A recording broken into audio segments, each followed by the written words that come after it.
ខ្ញុំមានមិត្តភ័ក្តិមានទីប្រឹក្សាអ្នករកស៊ីសហការគ្នាដែលគេមិនប្រាប់រឿងអាកំបាំងនៃការខ្លាចជាអ្នកមានទេតែព័ត៌មានវាសំខាន់ណាស់ខ្ញុំគិតថាអ្នកគួរតែដឹង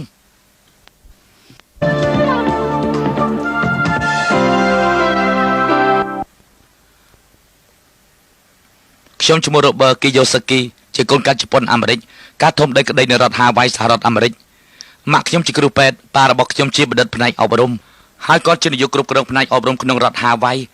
តែធ្វើឲ្យខ្ញុំខុសចិត្តណាស់ពួកគាត់បានរៀបចំអាពាហ៍ពិពាហ៍ដ៏អស្ចារ្យតែពួកគាត់បែកជាបែកគ្នាព្រោះតែរឿងលុយកាក់ក្នុងឆ្នាំ1970នៅអាយុ50ឆ្នាំឪពុកខ្ញុំត្រូវបានគេបញ្ឈប់ពីការងារគាត់មិនអាចងើបវិញបានឡើយខ្ញុំបានស្បត់ចំពោះជីវិតរបស់ខ្ញុំគឺឲ្យខុសពីគាត់អាកំបាំងទី1សារៈសំខាន់នៃភាពវៃឆ្លាតខាងហិរញ្ញវត្ថុសាលាបច្ចុប្បន្ននេះយើងផ្ដោតការសិក្សាលើ SAT ការធ្វើតេស្តពីកម្រិតយល់ដឹងគឺជាអ្វីដែលយើងត្រូវស្វែងយល់ថាតើអ្នកបកកែសរសេរយ៉ាងណាអានបកកែយ៉ាងណាគឺជាជំនាញសំខាន់វាអាស្រ័យលោកអ្នកធ្វើល្អយ៉ាងណាផ្នែក SAT បន្ទាប់មកលោកអ្នកត្រូវសាកល្បងជំនាញផ្ទាល់ដូចជាលោកអ្នកធ្វើជាគ្រូពេទ្យមេធាវីប្រធានអគ្គិភ័យលេខាធិការឬក៏អ្វីក៏ដោយដែលជាការវឹកវើអាជីពប៉ុន្តែអ្វីដែលខ្ញុំហៅថាសាលាមិនបានបរៀននោះគឺភាពវៃឆ្លាតខាងហិរញ្ញវត្ថុយើងមិនបានពិភាក្សាពីប្រធានបទប្រាក់នេះនៅតាមសាលាទេគឺសាលាគ្រាន់តែបណ្ដុះបណ្ដាលយើងឲ្យក្លាយជានិយោជកដ៏ល្អមួយរូបប៉ុណ្ណោះមិនមែនជាអ្នកវិនិយោគទុនដល់បកកែវៃឆ្លាតខាងហិរញ្ញវត្ថុទេតើអ្វីទៅជាភាពវៃឆ្លាតខាងហិរញ្ញវត្ថុនេះបើយើងប្រគល់ប្រាក់$10000ឲ្យទៅមនុស្ស100នាក់យើងឃើញថាមួយឆ្នាំក្រោយមក 80% នៃពួកគេគ្មានសល់អ្វីនោះទេ 16% ដែលត្រូវបានគេឲ្យប្រាក់10000ដូចគ្នាគឺបាន$50,000ដែល$50បានពីការប្រាក់ដែលដាក់ក្នុងធនាគារ 4% ទៀតក្នុងការប្រគល់ប្រាក់$10000ដូចគ្នាគេចេះយកទៅប្រើលើការវិនិយោគអចលនវត្ថុឬក៏វិនិយោគផ្សេងទៀតគេបានដល់ទៅ$20000ឬក៏$1,000,000ឬក៏ច្រើនជាងនេះទើបខ្ញុំហៅថាអ្នកវៃឆ្លាតខាងហិរញ្ញវត្ថុដូច្នេះនៅសាលាយើងរៀនអានរឿងនេះតែយើងមិនបានរៀនពីចំណេះដឹងហិរញ្ញវត្ថុភាពវៃឆ្លាតខាងហិរញ្ញវត្ថុនៅសាលានោះទេខ្ញុំបង្កើតក្រុមហ៊ុនមួយមានឈ្មោះហៅថា Brand Cable នៅឆ្នាំ1979មានមនុស្ស2នាក់គេខ្លាចជាអ្នកមានហើយតែពួកគេមានលុយខ្ទង់$1,600 លានខ្ញុំបានបញ្ចប់ការសិក្សាផ្នែកហិរញ្ញវត្ថុនៅសាកលវិទ្យាល័យ Texas ប្រហែលជា8ឬក៏10ឆ្នាំក្រោយមកខ្ញុំខ្លាចជាអ្នកឯកទេសហិរញ្ញវត្ថុក្រុមហ៊ុនធ្លាប់ហៅខ្ញុំទៅសួរខ្ញុំថាសូមឲ្យខ្ញុំនឹងជួយរៀបចំដោះស្រាយបញ្ហារបស់ពួកគេ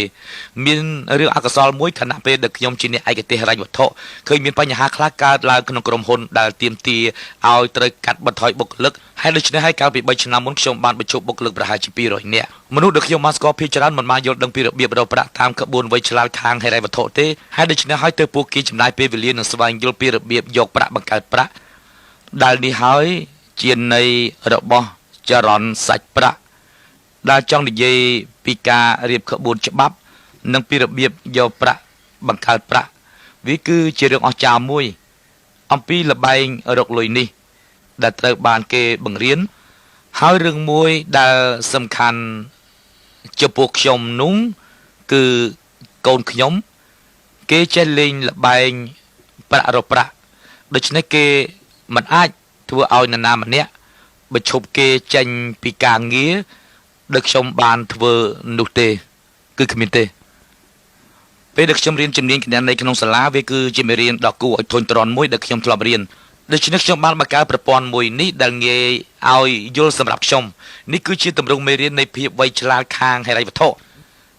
នេះគឺជាកន្លែងប្រាក់ចំណូលហើយក៏ជាកន្លែងប្រាក់ចំណាយដែលហៅថាកន្លែងមានបញ្ហាហើយបន្ទាប់មកគឺជាតារាងតុល្យការទ្រព្យនិងតារាងតុល្យការបំណុលភ្លាមនោះខ្ញុំដឹងថាបុព្វហេតុចម្បងនៃការពុះពីរកហិរញ្ញវត្ថុគឺធ្វើឲ្យខ្ញុំមានការយល់ច្រឡំរវាងនិយមន័យពាក្យទ្រព្យនិងពាក្យបំណុលដូច្នេះតើពាក្យថាទ្រព្យនិងបំណុលមានន័យខុសគ្នាយ៉ាងម៉េចខ្ញុំបានបើកវចនានុក្រមនៅនិយមន័យពាក្យទ្រព្យនិងពាក្យបំណុល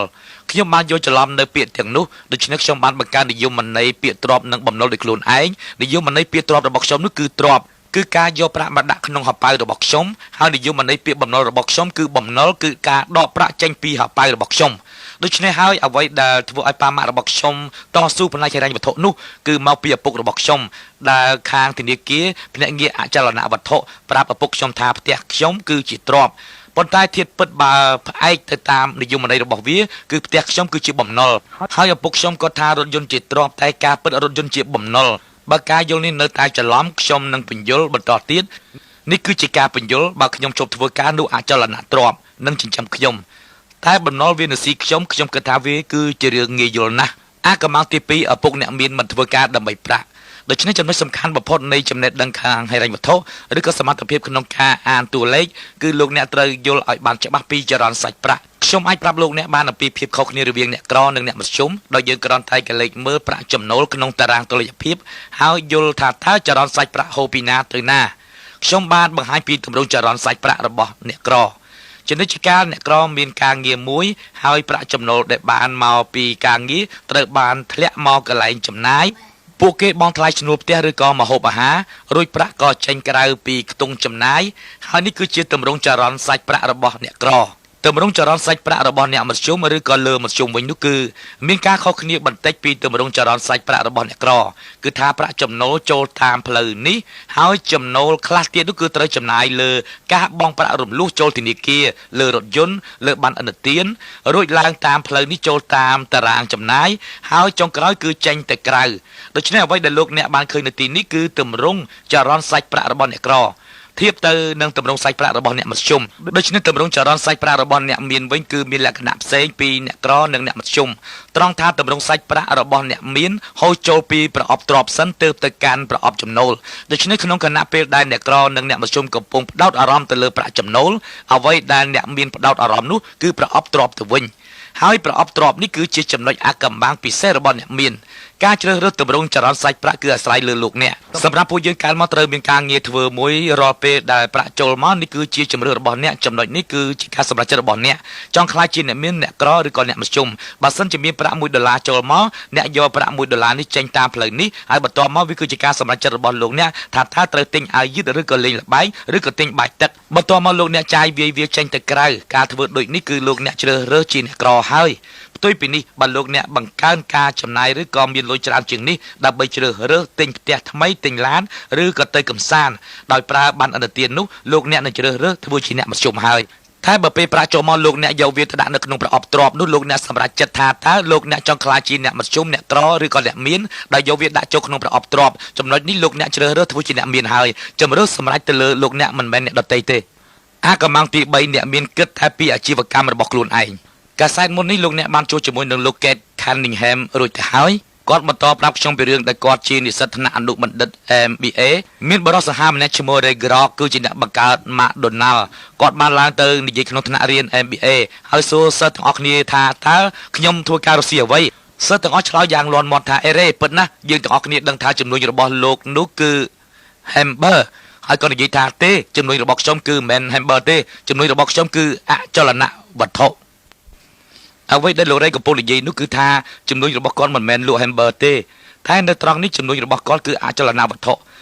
ដោយនៅពេលដែលខ្ញុំសួរទៅមនុស្សភាគច្រើនពីមុខជំនួយរបស់ពួកគេថាតើពួកគេរកស៊ីអ្វីឧបមាថាខ្ញុំសួរទៅអ្នកធ្វើការធនាគារគេឆ្លើយថាអូជំនួយរបស់ខ្ញុំគឺធនាគារអាជីពរបស់ខ្ញុំគឺធនាគារហើយសួរទៅវិជ្ជបណ្ឌិតថាតើរកស៊ីអ្វីក៏ឆ្លើយថាជាវិជ្ជបណ្ឌិតវាគឺជាកំហុសដែលគេយល់ថាពួកគេជាវិជ្ជបណ្ឌិតតែអាជីពរបស់លោកអ្នកគឺលោកអ្នកធ្វើការដើម្បីប្រាក់តែចំនួនវិញគឺត្រូវឲ្យប្រាក់ធ្វើការឲ្យលោកអ្នកវិញហើយចំនួននេះជាហេតុផលដ៏សំខាន់ដែលមនុស្សម្នាជាច្រើនពុះពៀដើម្បីប្រាក់ដោយពួកគេមិនសូវខ្វល់ខ្វាយអំពីការរកស៊ីរបស់ខ្លួនឯងទេតែបែរជាពួកគេខ្វល់ខ្វាយតែពីអាជីវកម្មរបស់អ្នកដទៃទៅវិញយើងមកមើលតារាងម្ដងទៀតនៅត្រង់នេះជាអាជីពរបស់លោកអ្នកឬក៏លោកអ្នកជានិយោជិកលោកអ្នកធ្វើការឲ្យអ្នកដទៃឬក៏ធ្វើការឲ្យម្ចាស់ភាគហ៊ុននៅទីនេះលោកអ្នកកំពុងធ្វើការឲ្យនាយកដ្ឋានពន្ធដារទីនេះអ្នកកំពុងតែធ្វើការឲ្យរដ្ឋាភិបា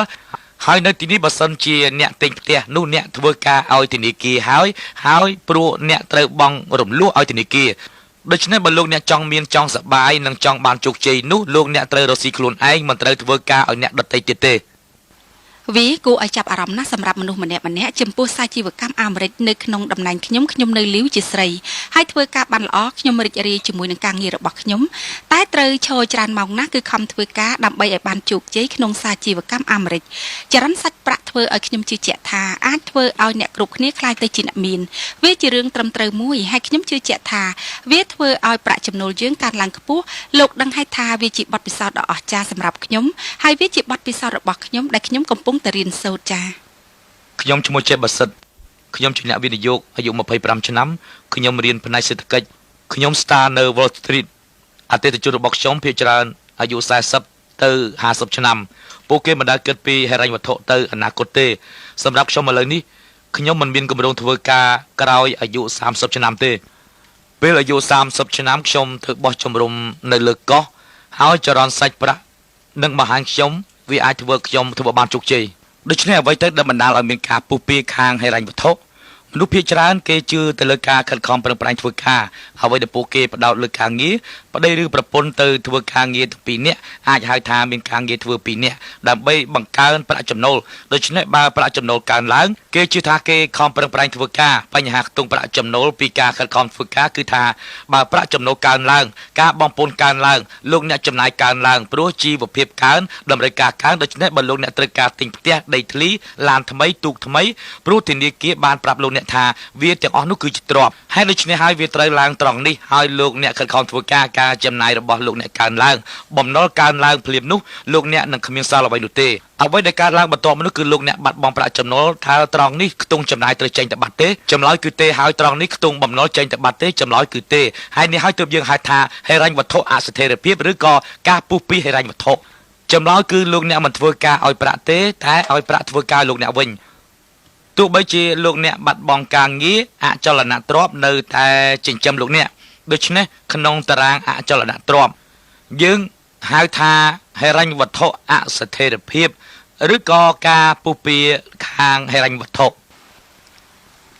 ពីដើមយើងត្រូវដើររកការងារដែលមានស្ថិរភាពប៉ុន្តែវាមិនអាចធ្វើបានយូរទេវាជាគំនិតហួសសម័យហើយវាមានការរីកចម្រើនខ្លីណាស់ខ្ញុំធុញទ្រាន់នឹងប្រព័ន្ធអប់រំដែលបង្រៀនឲ្យយើងធ្វើជានិយោជិកល្អដែលការធ្វើបែបនេះវាលែងជាវិធីដ៏ល្អទៀតហើយព្រោះថាយើងមិនដឹងថាក្រុមហ៊ុននោះនៅធ្វើបាន5ឆ្នាំឬក៏10ឆ្នាំទេដូច្នេះយើងត្រូវស្វែងយល់ថាជីវិតក្រុមហ៊ុននិងជីវិតសហគ្រាសអាចមានរយៈពេលខ្លីជាង3ឆ្នាំដូច្នេះយើងត្រូវតែសម្លឹងរកមើលមធ្យោបាយផ្សេងទៀតតែយើងអាចធ្វើអ្វីបានហើយយើងត្រូវធ្វើយ៉ាងណាដូច្នេះយើងត្រូវទៅរកការសិក្សារកមូលដ្ឋានគ្រឹះនៃចំណេះដឹងរបស់យើងទៅលើមធ្យោបាយផ្សេងៗគ្នាកម្មាំងទី4អ្នកមានមិនបងពុនដោយស្របច្បាប់ដូច្នេះមនុស្សខំប្រឹងធ្វើការងារដើម្បីឲ្យបានចំណូលខំធ្វើការបានប្រាក់ចំណូលមកហើយបន្ទាប់មកគឺខ្ទង់ចំណាយដែលគេហៅថាបងពុនប៉ុន្តែអ្វីដែលលោកអ្នកមានធ្វើគឺគេបានប្រាក់ចំណូលពីតារាងទ្រព្យហើយប្រាក់ចំណូលឡើងតាមរបៀបនេះនិងវិធីដែលអ្នកមានធ្វើគឺសហការគ្នាជាមួយសជីវកម្មនានាគឺថាសជីវកម្មដកចេញនៅការចំណាយជាច្រើនរួចទៅហើយមុននឹងប្រាក់ចំណូលត្រូវបងពុនដូច្នេះពេលប្រាក់ចំណូលត្រូវចេញទៅបងពុនគឺគេបានចំណាយទៅលើការងារហើយទៅបងពុននេះហើយអ្នកមានកិច្ចពុនពេលដែលនយោជិតត្រូវបងពុនមុនហើយអ្វីដែលអ្នកមានបានធ្វើការសហការគ្នាពួកគេដឹងនឹងបានលទ្ធផលយ៉ាងនេះពួកគេរកប្រាក់ពួកគេចំណាយតាមចិត្តគេហើយគេបងពុន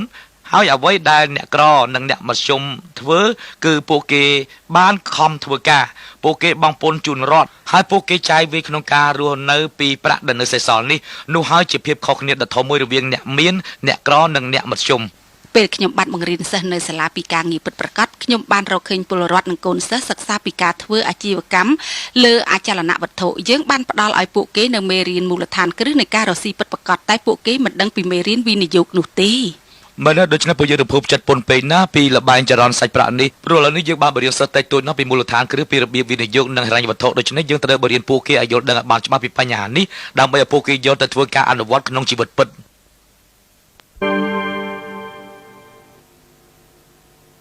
So one of the secrets of the rich is how they print money. One example is, let's say they buy a house in foreclosure through their attorney's office. They pay $30,000 for it. They mark it up to market value, which is, let's say, $60,000. So they sell it for $60,000, and what they have is in $30,000, which they take back in the form of a note or an IOU. So they've created now $30,000 in their asset column from this one transaction. Or another way of doing it is you take a piece of land, about 80 acres. I paid $100,000 for this whole chunk of land. There was a house on the property, so I chopped off 4 acres and sold the house for $145,000. So I made $45,000 from just selling the house and 4 acres. I then divided up the land into 3 parcels, selling each parcel for $100,000 each, again taking it back in a note or a form of an IOU. So over here I had now invented $300,000 in my asset column. Or another example I do is called an IPO, initial public offering. I put $10,000 seed money into a company I'm forming. For 1 penny a share, $10,000 comes out to 1 million shares. The moment the company goes public, let's say it goes up to $1, so 10,000 shares then goes to $1 million, which I don't have to pay taxes on until such time as I cash the money. So these are some examples of how the rich print money. And why the poor and the middle class have such a hard time is what they do is they go and work hard at their job, the money comes in here, and if they try and save something, it goes through a thing called their taxes. And it goes through taxes before it can come into this asset column called savings. So this is an example of why the poor and middle class have such a hard time saving any money. It's because the government takes a part of it before it gets into their asset column. We had the opportunity to play the game as a family, and it was really nice to have us all around the table having fun. It was also particularly interesting to see how the game reflected real life. I'm an attorney, once upon a time an engineer, but I was never really taught the basic financial principles that are illustrated by the game. I'm the accountant in the family. That's why he's never really had to learn the basic fundamentals of the game. And so my background, I'm a CPA, my background is accounting, so I understand the fundamentals as presented in the game. And what was particularly fun for me was I was able to help both Mike and my daughter Shelley understand the concepts that gave them problems. So it was fun because we were able to learn together. I'm a college student. In school you really don't learn much about money and financing, and I was surprised how much I really enjoyed this game. I learned a lot about investing money and financing, and I really enjoyed it. It was a lot of fun. So a couple of years ago I wrote a book called If You Want to Be Rich and Happy, Don't Go to School. It was an international bestseller. And many people think I'm anti-education. Nothing could be further from the truth. As I said, my profession is education. I'm a teacher. I love learning. And so I think scholastic aptitude, which you go to school for, is important, as well as professional aptitude, ability to be an attorney, a lawyer, a doctor, or a secretary. Very important skills. But also, in this world of great change, financial intelligence is excruciatingly important right now. This is the reason I created the game Cash Flow. But please remember, it's just the fundamentals, the beginning, the foundation. There's a lot more to learn. But always remember this also. No matter which way the economy goes, ultimately, whether you're poor, rich, or middle class, the choice is up to you. One of the foundations of learning is repetition. So please remember this. The more you play this game, the richer you will become.